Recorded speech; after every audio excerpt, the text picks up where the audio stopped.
ಅಭಿ ಮತ್ತು ನಂದಿನಿ ಒಂದೇ ಕಾಲೇಜಿನಲ್ಲಿ ಓದುತ್ತಿದ್ದರು. ಮೊದಲಿಗೆ ಅವರು ಕೇವಲ ಸ್ನೇಹಿತರಾಗಿದ್ದರು. ಪ್ರತಿದಿನ ಒಂದೇ ಬಸ್ನಲ್ಲಿ ಕಾಲೇಜಿಗೆ ಹೋಗುವುದು, ಕ್ಯಾಂಟೀನ್ನಲ್ಲಿ ಜೊತೆಯಾಗಿ ಚಹಾ ಕುಡಿಯುವುದು ಅವರ ದಿನಚರಿಯಾಯಿತು.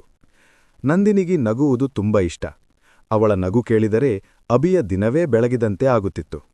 ನಿಧಾನವಾಗಿ ಅಭಿಗೆ ನಂದಿನಿಯ ಮೇಲಿನ ಸ್ನೇಹ ಪ್ರೀತಿಯಾಗಿ ಬದಲಾಯಿತು. ಆದರೆ ಅವನು ಹೇಳಲು ಹೆದರುತ್ತಿದ್ದ. ಒಂದು ದಿನ ಧೈರ್ಯ ಮಾಡಿ ಅಭಿ ತನ್ನ ಪ್ರೀತಿಯನ್ನು ಹೇಳಲು ನಿರ್ಧರಿಸಿದ. ಅವನು ನಂದಿನಿಯನ್ನು ಕಾಲೇಜಿನ ತೋಟಕ್ಕೆ ಕರೆಯಿತು. ಅವನು ಮಾತು ಆರಂಭಿಸುವಷ್ಟರಲ್ಲಿ ನಂದಿನಿ ಹೇಳಿದಳು, ಅಭಿ, ನನಗೆ ಒಂದು ವಿಷಯ ಹೇಳಬೇಕು. ನನ್ನ ಮದುವೆ ಮನೆಯವರೇ ನಿಶ್ಚಯ ಮಾಡಿದ್ದಾರೆ. ಆ ಮಾತು ಕೇಳಿದ ಕ್ಷಣ ಅಭಿಯ ಹೃದಯ ಒಡೆದಂತಾಯಿತು. ಆದರೂ ಅವನು ನಗುತ್ತಾ, ನೀನು ಸದಾ ಸಂತೋಷವಾಗಿರಬೇಕು ಎಂದನು. ಕೆಲವು ದಿನಗಳ ನಂತರ ನಂದಿನಿ ನಗರ ಬಿಟ್ಟು ಹೋದಳು. ಅಭಿ ಮತ್ತೆ ಅವಳನ್ನು ನೋಡಿಲ್ಲ.